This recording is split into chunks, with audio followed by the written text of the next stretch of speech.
Parliament जो सबसे बड़ी हमारी पंचायत है, आप वहां से लोगों को बाहर निकाल रहे हैं।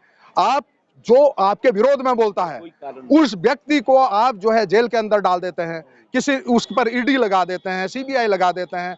संजय सिंह आम आदमी पार्टी के थे, जो बिल्कुल आलोचना करते थे, वो आलोचना करते तथ्यों के आधार पर आलोचना करते थे।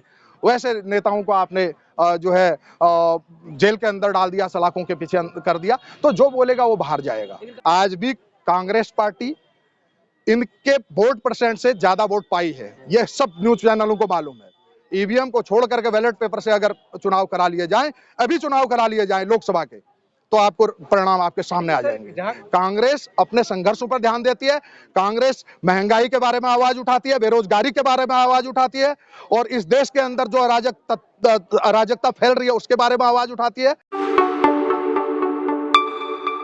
सांसदों को निलंबित कर दिया गया और आज गठबंधन इंडिया गठबंधन का जो है बड़ा प्रदर्शन था, क्या कहेंगे सर? क्या लोग विपक्ष की आवाज को दबाया जा रहा है? आजाद भारत में पहली बार ऐसा वाकया हुआ, शायद हम पीछे मुड़ के देखें, आजादी के बाद आज तक हमने कभी ऐसा न सुना न देखा।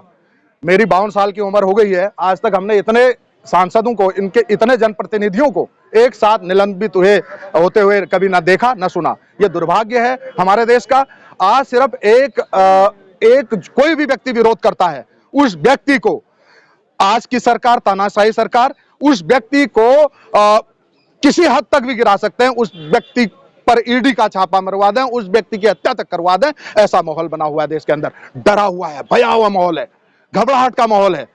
पब्लिक कहती नहीं है, पब्लिक विरोध क्यों नहीं करती है? पब्लिक क्योंकि जो विरोध करेगा उसके साथ दिक्कतें तय हैं, या किसी भी लेवल के नेता लीडर में हो सकती हैं, चाहे वो एक छोटा पार्षद हो, ग्राम प्रधान हो, या एमपी या एमएलए हो। लेकिन सर वो कहना है कि विपक्ष के जो विपक्ष के सांसद हैं वो राष्ट्रपति का अपमान कर रहे हैं, मिमिक्री कर रहे हैं उनकी। देखिए, मिमिक्री करने में तो आप वो चीज भूल गए जब संसद में माननीय श्री राहुल गांधी जी जब मोदी जी के पास गए थे, गले ही मिलने तो गए थे, वो मिमिक्री नहीं करी थी क्या? जो मोदी जी ये वो करते थे, जो हाथों से इशारे, वो मिमिक्री नहीं थी क्या? राहुल गांधी देश के एक बड़े लीडर नहीं है क्या? अगर आपके लिए यह चीज हो गई, आप राहुल गांधी के लिए आपने ये चीज करी, वो कोई मिमिक्री नहीं थी। आज अगर उनके साथ में ये चीज हो गई तो वो मिमिक्री हो गई। ये ऐसा कुछ नहीं है, राहुल गांधी जी ने कोई ऐसी चीज नहीं कही है। हाँ, राहुल गांधी जी वहां पर खड़े थे और ये जो है उन्होंने लेकिन वीडियो दिया नहीं। वो एक सुलझे हुए नेता हैं और आने वाले भारत के भावी प्रधानमंत्री के रूप में हैं। और मुझे लगता है कि आप जैसे जो भी न्यूज चैनल है, आप लोग सच्चाई के साथ में खड़े रहें, और ये तभी ये लोकतंत्र बचेगा। लोकतंत्र खतरे में है, ये हमेशा हर व्यक्ति बोलता है। आप कह रहे हैं लोकतंत्र खतरे में है, आप लोग जंतर मंतर पर इतने विशाल प्रदर्शन कर रहे हैं, इतनी भारी संख्या में प्रदर्शन करने के, लोकतंत्र नहीं है? देखिए, लोकतंत्र का मतलब ये एक प्रदर्शन करने देना एक लोकतंत्र नहीं हुआ। लोकतंत्र, आप पार्लियामेंट जो सबसे बड़ी हमारी पंचायत है, आप वहां से लोगों को बाहर निकाल रहे हैं। आप जो आपके विरोध में बोलता है उस व्यक्ति को आप जो है जेल के अंदर डाल देते हैं, किसी उस पर ईडी लगा देते हैं, सीबीआई लगा देते हैं। जैसे मैं अभी आपके चैनल के माध्यम से कहूंगा, एक प्रखर वक्ता संजय सिंह आम आदमी पार्टी के थे, जो बिल्कुल आलोचना करते थे, वो आलोचना करते तथ्यों के आधार पर आलोचना करते थे।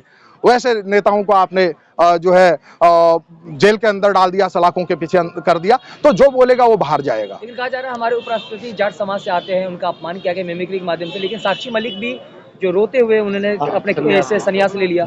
जाट और किसानों की बात, जाट और किसानों की बात, हम इस देश के अंदर हैं। जब हम लोग आजाद हुए थे उस समय हिंदू, मुस्लिम, सिख, ईसाई आपस में हम भाई भाई का नारा दिया गया था।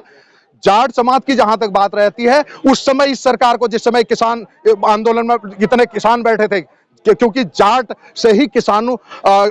समाज से ही किसान आते हैं, क्या उस समय जब इतने किसानों की शहादतें हुई, उस समय क्या इनको जाटों की सुध नहीं आई क्या?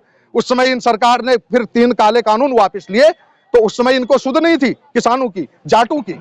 तो ये ये बहुत निम्न स्तर की बात है। ये कोई मलिक जाट नहीं है। लेकिन कहा जा रहा है कि देश जो है तरक्की कर रहा है, विकास कर रहा है, 5 ट्रिलियन वाला देश बना देंगे, लेकिन जो है अभी IMF की अलर्ट जारी किया है कि 205 लाख करोड़ जो है भारत पे कर्जा हो गया है। पिछले 10 सालों में अब 10 साल होने वाले हैं, पिछले 10 सालों में इस देश के अंदर बहुत सारी छोटी मानसिकता के लोग भी हैं। एक फिल्मों में नाचने वाली एक महिला बोलती है कि हम आजादी 2014 में हुए थे, शायद आपने सुना होगा। क्या इतनी गंदी मानसिकता है आपकी? क्या हमने आजादी की लड़ाई, क्या हम महात्मा गांधी जी का संघर्ष भूल जाएंगे? क्या हम चंद्रशेखर आजाद जी का संघर्ष भूल जाएंगे? क्या हम सरदार वल्लभ भाई पटेल उनका संघर्ष भूल जाएंगे? जितने भी हमारे जो है हीरो रहे हैं, जिन्होंने आजादी के हमको आजादी दिलाई, क्या हम उनका संघर्ष भूल जाएंगे? क्या इस 10 साल के अंदर देश चल रहा है? एक सवाल ये है कि अगर गठबंधन की बात करें तो जैसे भी हमने देखा राज्यों में वहां सही तरह से गठबंधन नहीं हो पाया और बीजेपी वहां जीत गई। देखिए, गठबंधन, जहां तक बीजेपी की बात है राज्यों में जीतने वाली, आज भी कांग्रेस पार्टी इनके वोट परसेंट से ज्यादा वोट पाई है। यह सब न्यूज चैनलों को मालूम है। उसमें कुछ ना कुछ तो ऐसा हुआ है, कुछ ना कुछ तो ऐसा हुआ है जहां पर मुझे लगता है कि ईवीएम हमेशा जो वो आती है, वो एक क्वेश्चन मार्क हमेशा रहेगा। ईवीएम को छोड़ करके बैलेट पेपर से अगर चुनाव करा लिए जाएं, अभी चुनाव करा लिए जाएं लोकसभा के, तो आपको परिणाम आपके सामने आ जाएंगे। जहां कांग्रेस जीतती है तो वहां कहते जनता चुनती है, लेकिन जहां बीजेपी जीतती है वो ईवीएम चुनती है। नहीं, ये जो है कांग्रेस ने कभी ये चीज नहीं बोली, और नहीं कांग्रेस ईवीएम को सेटिंग करने में ध्यान देती है। कांग्रेस अपने संघर्षों पर ध्यान देती है। कांग्रेस महंगाई के बारे में आवाज उठाती है, बेरोजगारी के बारे में आवाज उठाती है, और इस देश के अंदर जो अराजकता फैल रही है उसके बारे में आवाज उठाती है। और तभी हमारे नेता ने यह चीज कही, डरो मत। कभी भी अगर जो आदमी निडर रहेगा, क्या करेगा? एक बार तो मरना ही है सब व्यक्ति को। आज की सरकार तानाशाह सरकार, आप सच नहीं मानेंगे, हम यूपी से आते हैं। आपको यूपी के अंदर जब आप कहीं आंदोलन में खड़े होते हैं, लाठियों से भांजे जाते हैं लोग।